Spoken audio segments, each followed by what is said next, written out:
Assim seja. Bem, boa noite a todos, então, mais uma vez. Um abraço carinhoso a todos, o nosso agradecimento a Sandra e a todos os nossos companheiros do Chico Xavier, né? do Grupo Espírita de Estudos Espíritas, Francisco Cândido Xavier. Vamos abraçando a todos, é uma alegria estar novamente com vocês. E hoje nós vamos fazer uma reflexão a respeito do Senhor Jesus na nossa vida. Estamos vivendo agora um tempo de dificuldades marcantes. E quando nos é solicitado o maior esforço da nossa vida, o de superar as nossas fragilidades, as nossas mais profundas fragilidades, concentrando-nos em nós mesmos, olhando para dentro de nós. Esse é um tempo de profunda modificação interior.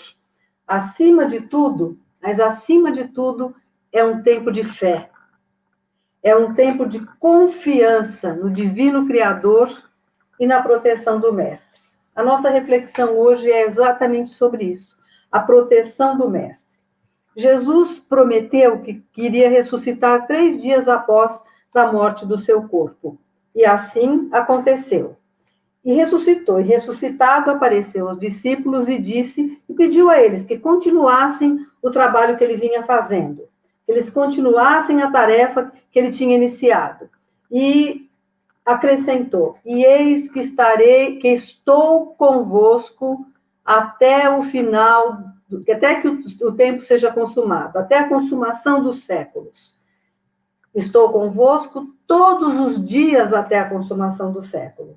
E ele está conosco, né? O trabalho agora, nesse exato momento, nessa altura do desenvolvimento da Terra e da humanidade terrena, é o trabalho de recolher as ovelhas do Pai. O trabalho dele é o trabalho de recolher as ovelhas do Pai do despenhadeiro em que foram jogadas pelas suas próprias ações. E ele está trabalhando para que nós estejamos prontos para a mudança que está ocorrendo na Terra, para o mundo de regeneração. Ele está conosco, ele está sempre conosco. Muitas são as situações de dificuldades na vida. Porém, algumas são mais fortes que outras. Algumas demandam mais tempo, algumas demandam mais esforço nosso e acabam por nos encaminhar ao desânimo. Nós nos sentimos desanimados de tanta luta, de tanto sofrimento. E nesses momentos, nós começamos a nos sentir desamparados. Vem aquela sensação de desamparo. Nós nos sentimos sozinhos, como se estivéssemos à deriva, como se estivéssemos abandonados à própria sorte. E nesse momento é que o nosso olhar até pesa, a nossa sensação de dificuldade, a nossa sensação de impossibilidade de solução, fica tão forte, que parece para nós que nós estamos à deriva do mundo e à deriva da vida. Então, mas é nesses momentos que o Senhor Jesus está mais próximo de nós. É nesse momento que o Senhor Jesus nos está carregando em seus braços. Ele nos toma nos seus braços nesse momento e a voz dele longínqua soa nos ouvidos da nossa alma, nos chamando a atenção e nos incitando à oração. É aquele momento em que o nosso coração se toca, que nós nos sentimos tocados, como se alguma coisa muito de longe, uma espécie de um sussurro longínquo chega até nós. E nós entramos em oração. E quando vencidos, nos entregamos os pontos e começamos a soluçar na prece, nesse momento o socorro divino se faz mais forte ainda. Mais forte. E aí as palavras de Jesus aparecem fortemente aos nossos ouvidos, ecoam fortemente aos nossos ouvidos. Estou aqui, tende fé em Deus. Eu estou aqui, tende fé em Deus.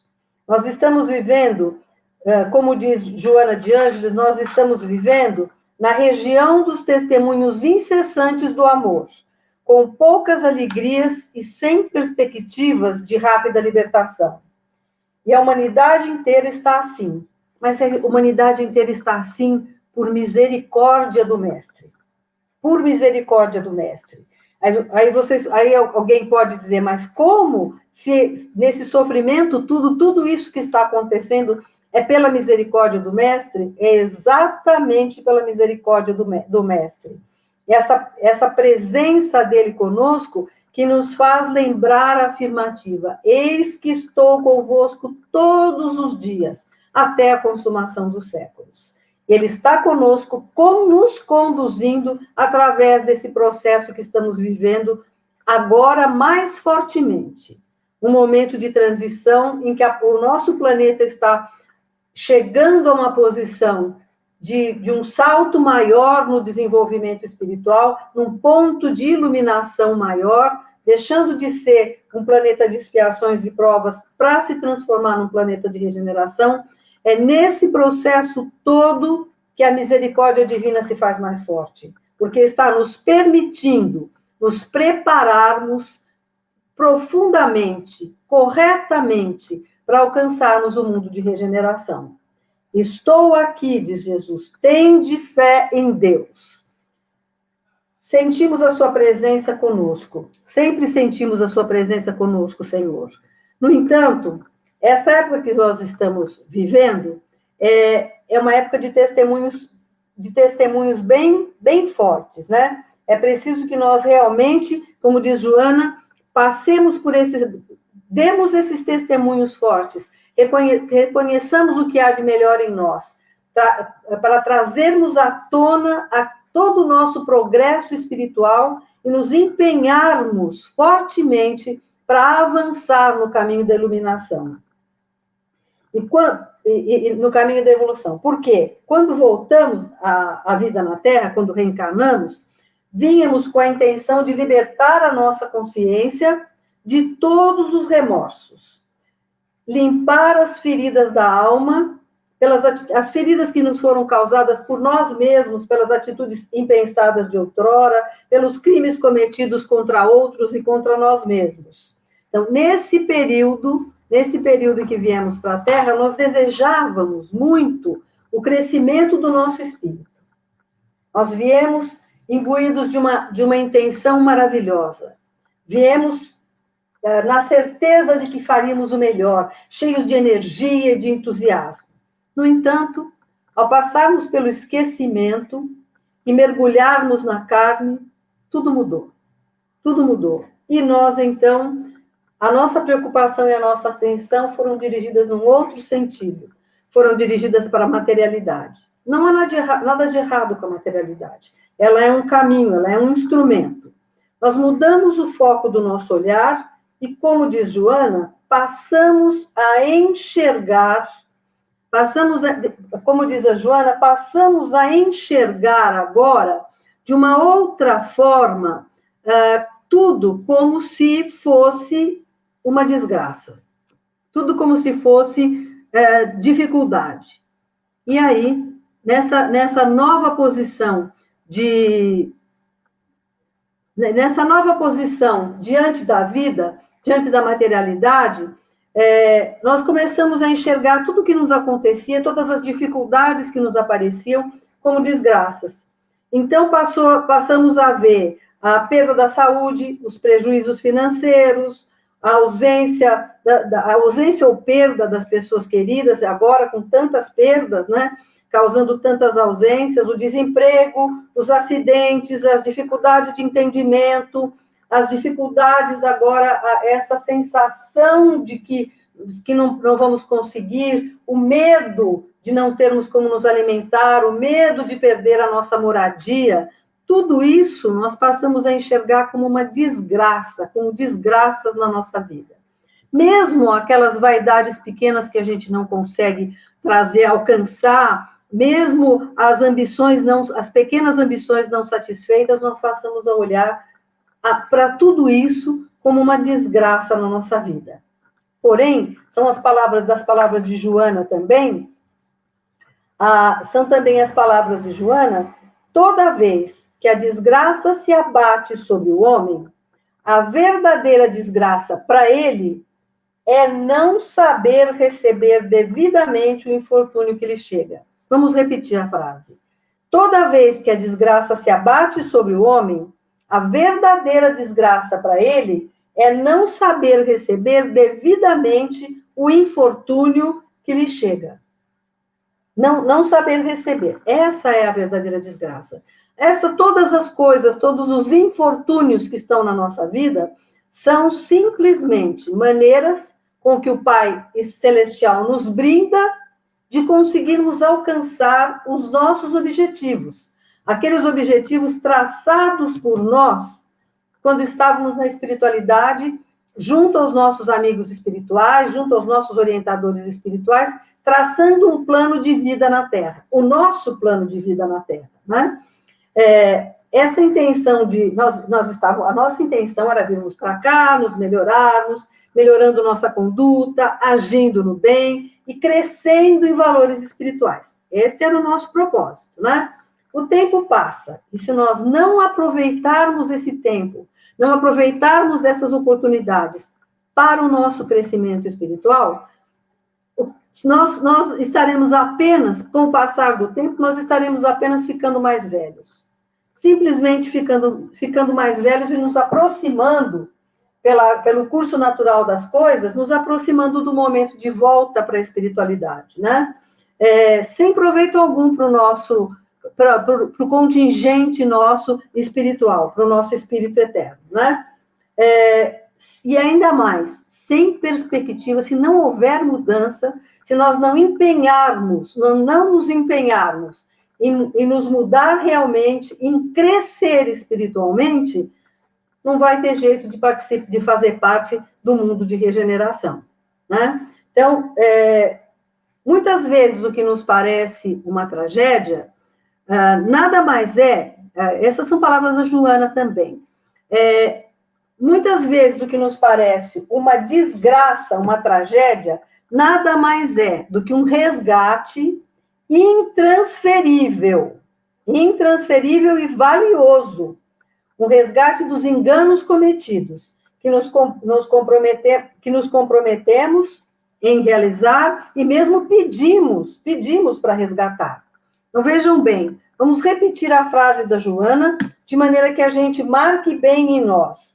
Muitas vezes, o que parece para nós uma desgraça ou uma tragédia, nada mais do que um resgate intransferível.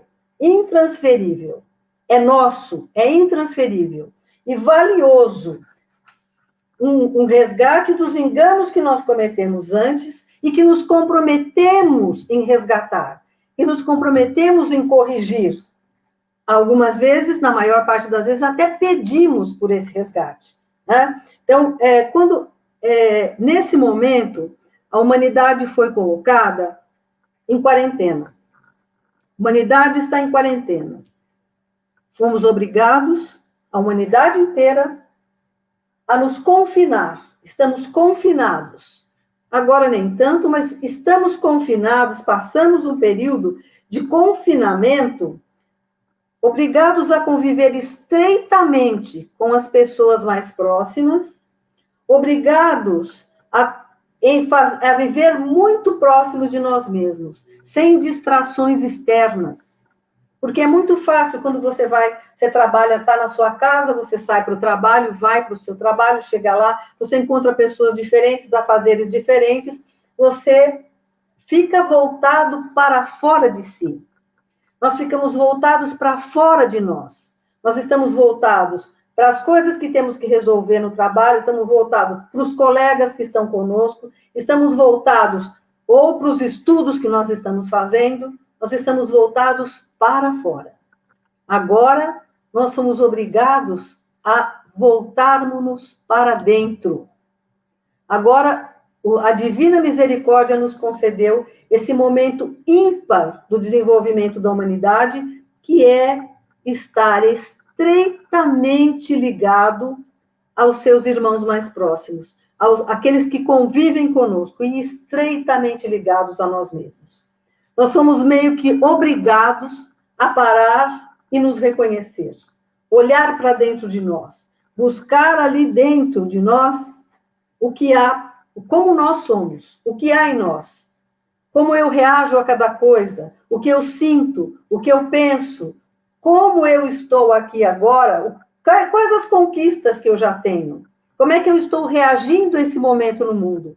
Eu estou reagindo como alguém que já se desenvolveu espiritualmente, já se firmou na sua fé, ou estou agindo como alguém que se desespera, que morre de medo, alguém que olha para as desencarnações, que têm sido muitas, e em muitos casos, e para muitas pessoas assustadoras, não é? Acho que para todos nós um tanto quanto assustadoras, mas nós também aprendemos, no livro dos Espíritos, nós aprendemos a respeito dos resgates coletivos. Nós aprendemos que é preciso que haja destruição para haver reconstrução. Em novembro, se eu não me engano, foi em novembro do ano passado, de 2019, que houve uma conferência, não foi uma conferência, foi um encontro lá em Curitiba, de todos os centros do Estado, dos centros espíritas do Estado, falando sobre transição planetária. E no final de um dos encontros, o doutor Bezerra de Menezes, através de Divaldo Franco, deu a sua comunicação, falando dessa época aqui, falando do que estava acontecendo, do que estava acontecendo e qual seria a nossa postura. Ele disse o seguinte, que era preciso que a gente seguisse a orientação das autoridades sanitárias, mas era preciso que havia duas coisas importantíssimas no processo. Ele disse, o fator que faz com que a doença se instale é o medo. E o antídoto do vírus é o amor. Mesmo que, disse ele, você precise, como todos, estar recluso, mesmo que você precise tomar todos os cuidados, se alguém extremamente necessitado chegar até você, estenda a mão com amor, utilizando o seu amor, porque ele é o antídoto contra a doença.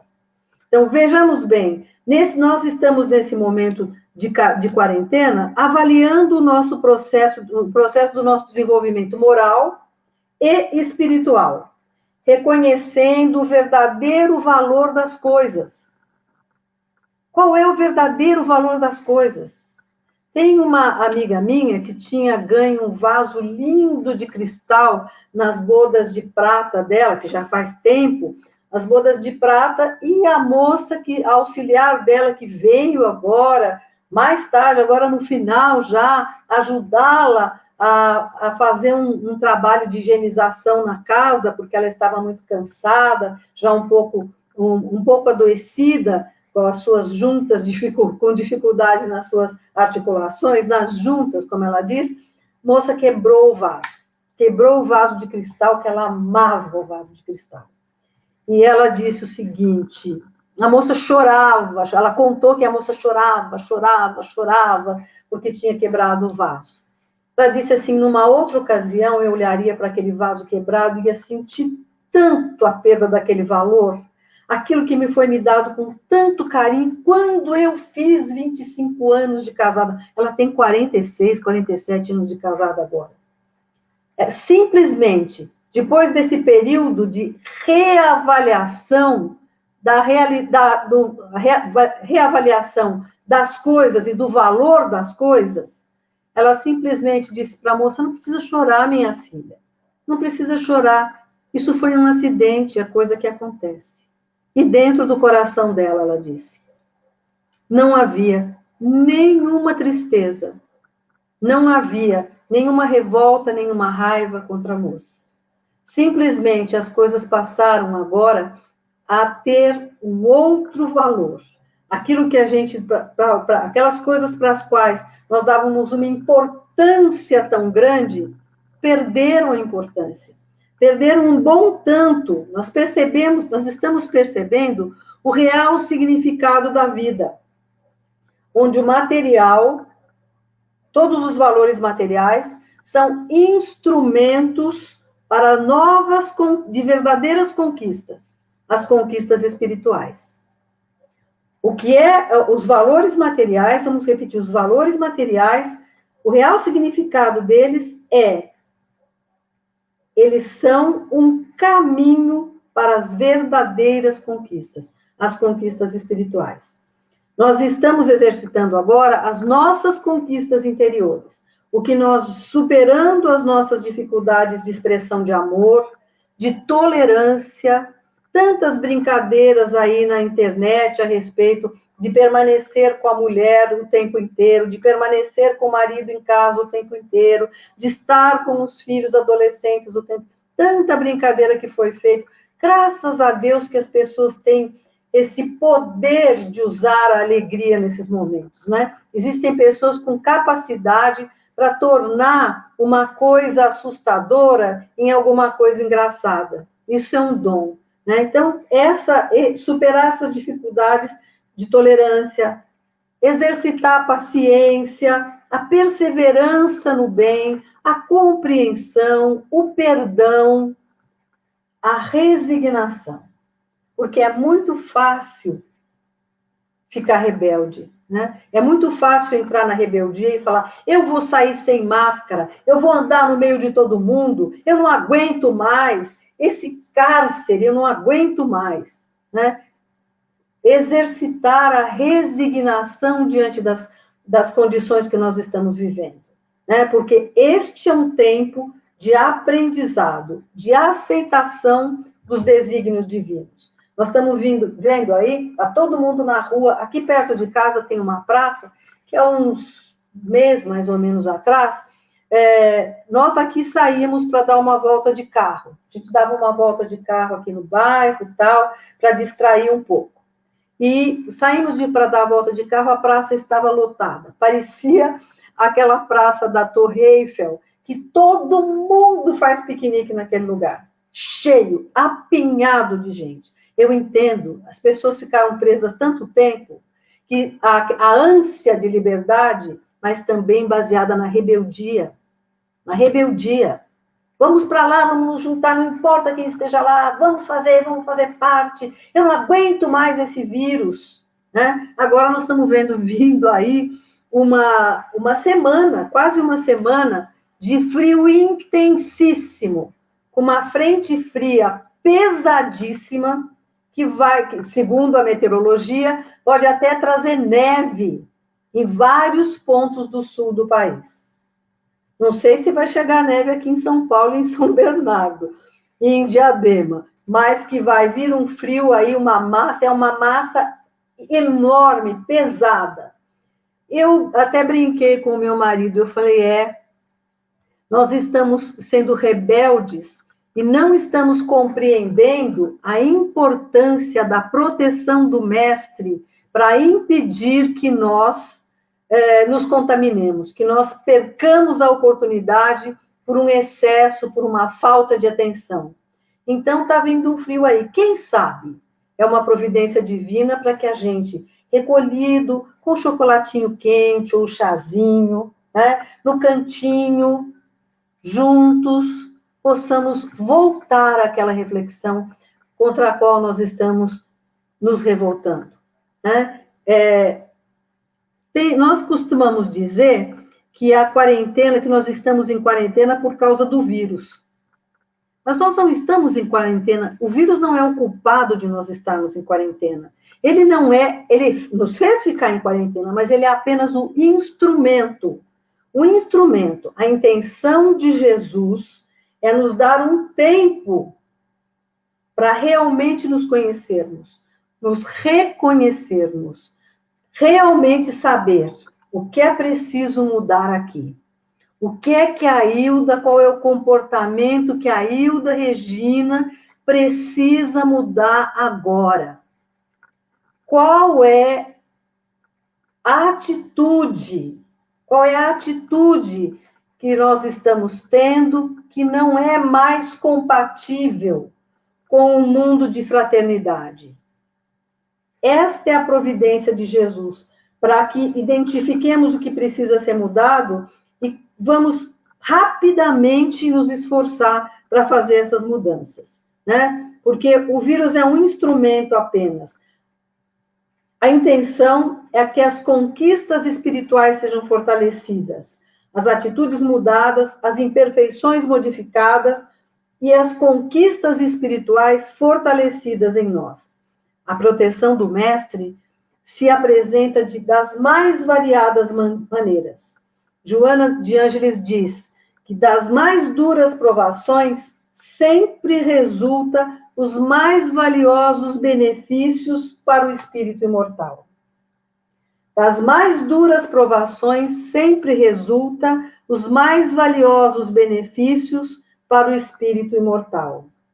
E como Jesus disse que ele está sempre conosco, nós nos munimos de força, nós nos sentimos com as nossas costas protegidas, nós sentimos o nosso anjo guardião conosco, nos dando força, nos dando ânimo, nos dando calma, nos dando intenção, fortalecendo a nossa intenção de realizar a nossa tarefa da maneira mais perfeita possível para que a gente alcance tudo aquilo que precisa alcançar.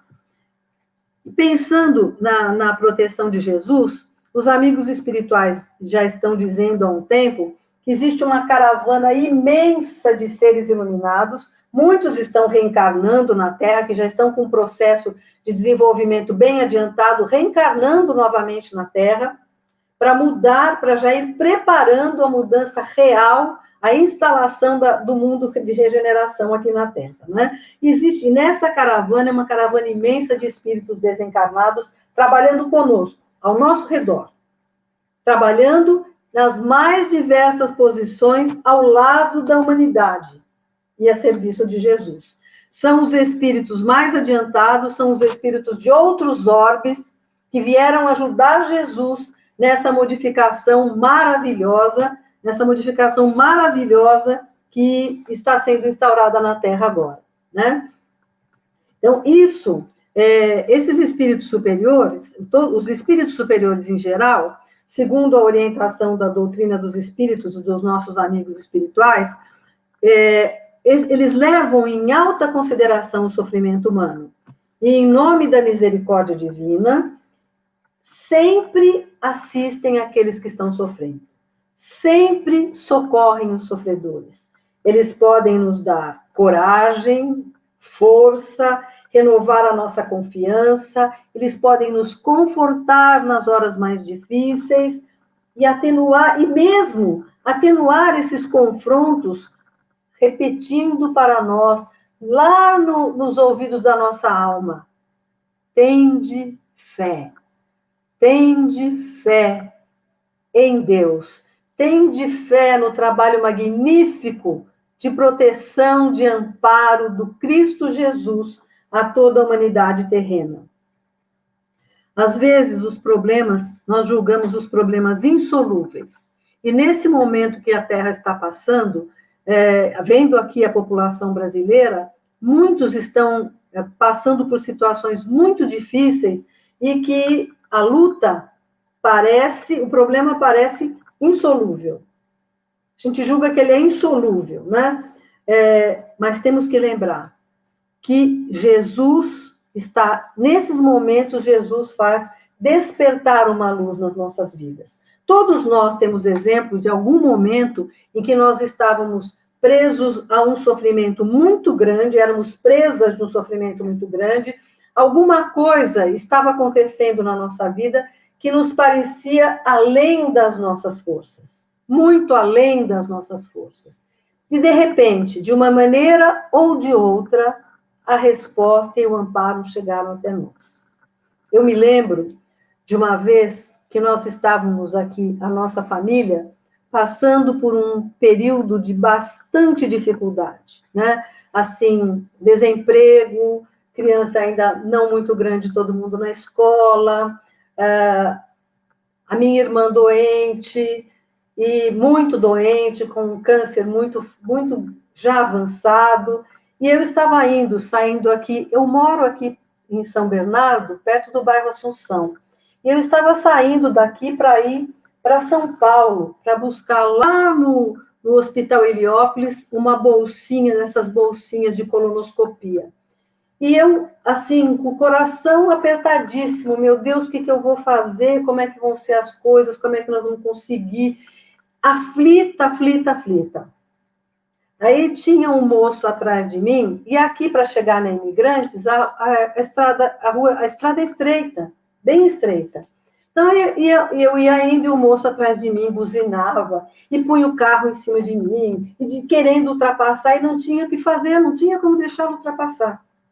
Eu falava, ai, moço, por favor, moço, não tenho como fazer, moço. Aí chegou um espaço que deu para ele passou pela direita e parou na minha frente, porque estava tudo parado, eu não tinha para onde ir.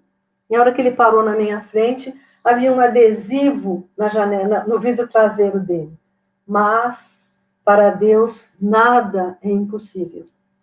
Vejam vocês, o pobre do moço era o anjo que Jesus escolheu para me dar o recado, para me dizer que tudo tinha solução, que para Deus nada é impossível, que tudo se resolveria.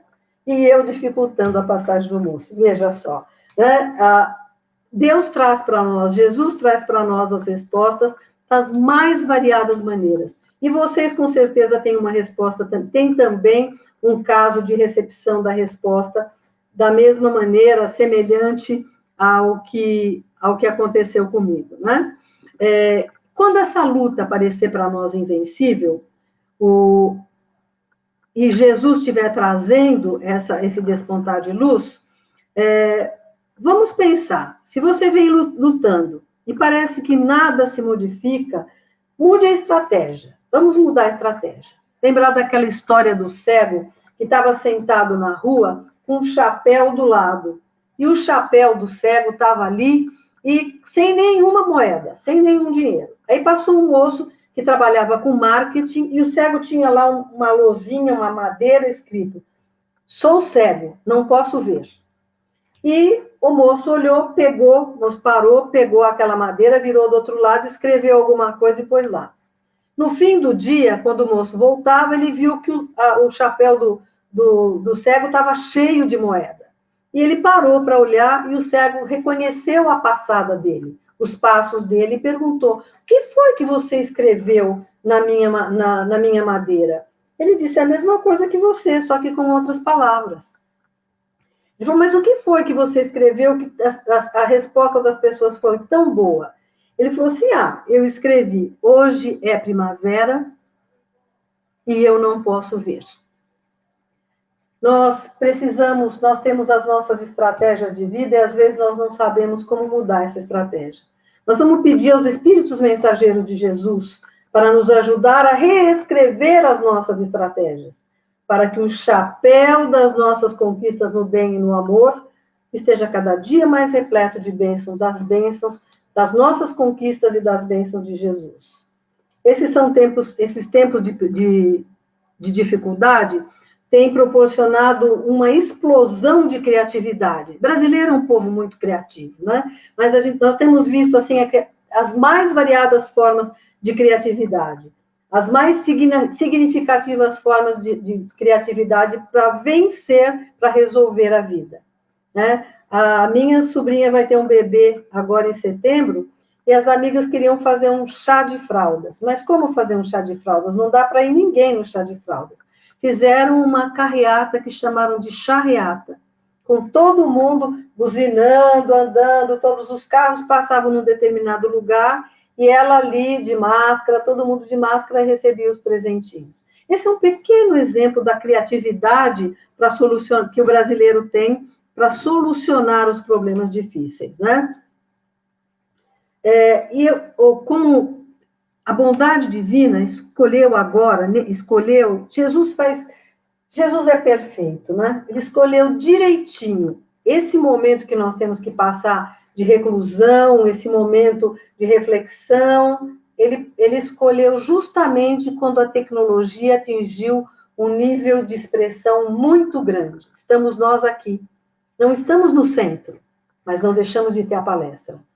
Nós não estamos com os nossos amados, mas está lá no quarto o meu marido com os meus filhos, fazendo, através do Zoom, fazendo uma reunião de evangelho no lar. Nós nos víamos pouco, às vezes no final de semana, agora nos vemos todos os dias. Voltamos a discutir as coisas do Espiritismo, as coisas de Jesus, as condutas, as estratégias de mudança de conduta, todas as noites. Tudo é possível para nós. O Senhor não nos abandona, Ele nos protege. A proteção do Mestre é presente em todos os mais minúsculos detalhes da nossa vida. E nós, né, nós com certeza não temos assim, não temos muito boa vontade para essas coisas, né? Nós somos como aquele moço que se desligou do corpo durante o sono e encontrou Jesus. Encontrou Jesus durante o sono e, conversando com Jesus, aproveitou que viu Jesus, que estava com Jesus, e perguntou, e disse, Senhor, amo-te e desejo servir-te. Quero colaborar na redenção das criaturas, anseio auxiliar os outros. No entanto, eu estou preso numa família horrível. Um pai que abandonou a casa, uma mãe despótica e 2 irmãos que me detestam. Por favor, Jesus, liberte-me. Aí Jesus responde para ele, lembro-me de quando por aqui passaste de volta para o berço terreno. Declaravas-te sequioso do trabalho no bem com a mesma rogativa que tens agora. Aí o rapaz, então, senhor, diante do meu ideal de serviço, quem foi que me mandou para aquela família? Eu me sinto como um doente jogado num covil de serpentes. E Jesus disse, fui eu mesmo, pois eu acreditei nos teus propósitos de auxiliar-nos na redenção das criaturas. O rapaz tomou um susto e acordou no corpo. A casa era a mesma, a confusão era a mesma, mas ele estava completamente diferente, mudou de estratégia.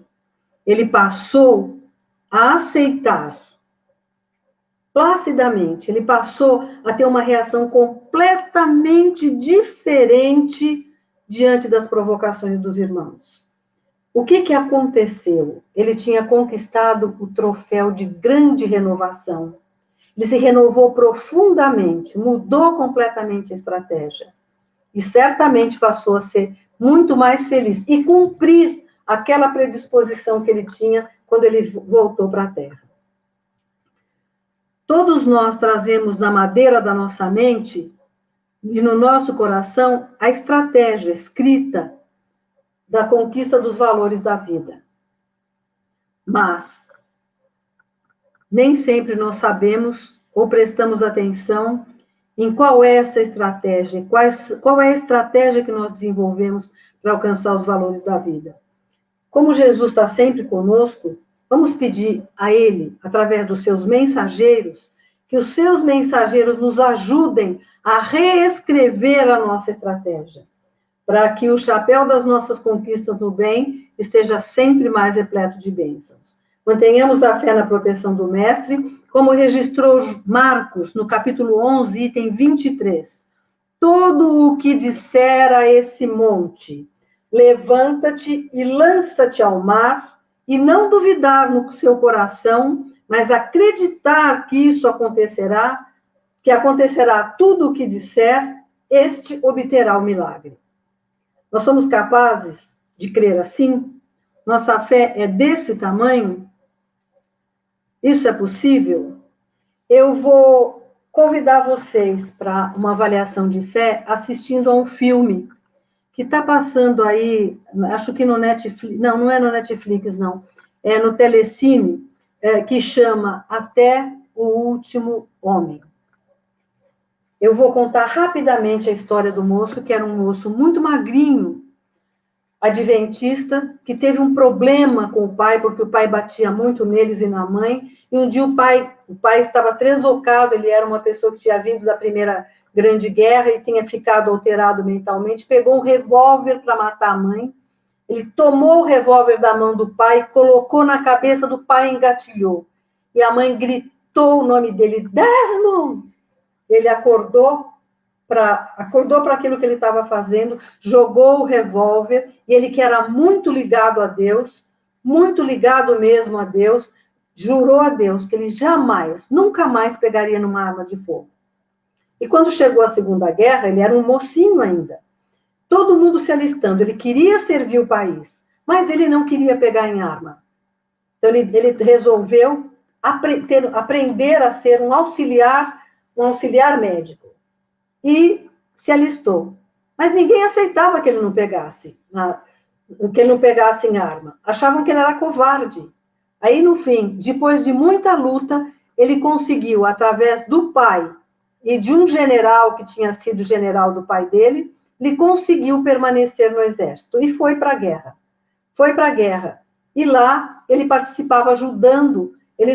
Foi naquele momento em que os americanos chegaram, invadiram o Japão, estavam na praia, e os japoneses lá em cima de uma montanha, os americanos construíram uma rede de cordas para poder subir. Estavam lutando lá. E os feridos caíam e ele ajudava aqui, ajudava ali, mas não punha a mão em arma de jeito nenhum. Muito bem. Quando os japoneses começaram a chegar mais, a tropa se retirou. A tropa se retirou e estavam todos descendo por aquela coisa e ele escutou um barulho de gente gemendo. Ele parou ali e perguntou: Senhor, o que o Senhor quer de mim? Eu não ouço, Jesus, eu não ouço, Senhor. Fale comigo, diga para mim o que o Senhor espera de mim, por favor. E aí ele escutou, eles tinham se retirado porque do navio da praia eles estavam enviando bombas, jogando bombas naquele lugar sobre os japoneses e sobre os americanos que estariam ali. E ele escutou gemidos. Então ele perguntou: o que eu faço? O que o senhor quer de mim? Ele estava sozinho lá. Aí ele escutou alguém de lá do meio da fumaça, do meio das explosões, dizer: por favor, aqui, ajuda médica. E ele entrou. Ele passava no meio das bombas, ele passava naquela fumaceira, naquela coisa toda, ia, encontrava um, trazia. Ele era magrinho, ele carregou nas costas as pessoas, e ele carregou um, buscou outro, e ele falava assim: Senhor, por favor, só mais um, Senhor, só mais um. Corria lá, salvava o outro. Por favor, Senhor, só mais um. E repetiu-se. No final, ele, no meio das bombas, no meio das coisas, ele conseguiu salvar muitos dos feridos. E no final, quando as bombas cessaram, porque alguém disse: tem gente lá em cima, para com a bomba. Pararam as bombas. O que aconteceu? Ele falou: agora eu não vou conseguir mais, porque não tem mais a fumaça, porque não tem mais a bomba, os japoneses virão. E aí ele parou e disse: Senhor, por favor, só mais um. E ele foi até lá e salvou o sargento dele, que era um homem grande. E ele pegou na arma e o sargento disse: mas agora, na última hora. Ele olhou para o sargento, embrulhou a arma num pano que ele trazia, com que ele arrastava os doentes, botou o sargento, que era muito grande e pesado, e foi arrastando o sargento até a ponta, e foi o último que ele salvou, o último dos 75 homens que ele salvou sozinho, sem arma, naquela montanha. Sozinho. Ele estava sozinho? Senhor, só mais um. Só mais um. Que Jesus nos fortaleça para que a nossa fé cresça um mínimo, que se aproxime um mínimo dessa história verdadeira que foi desse rapaz, dessa fé desse rapaz, dessa história verdadeira que foi contada aqui para vocês hoje. Que a luz divina do nosso Mestre envolva-nos nesse instante. Que todas aquelas pessoas que colocaram os seus copos de água para fluidificar e que colocarão depois, quando forem ver o vídeo mais tarde, possam receber da assistência divina dos mensageiros de Jesus o remédio necessário para fortalecer os seus interiores, para curar as suas feridas e para fazer com que o seu amor cresça, porque o antídoto é o amor. Gratidão, Senhor, do fundo da alma. Gratidão por esse momento de iluminação com que o Senhor nos brinda no final dos tempos, para o planeta de regeneração. Obrigada, Senhor. Boa noite a todos, muita luz nos seus caminhos.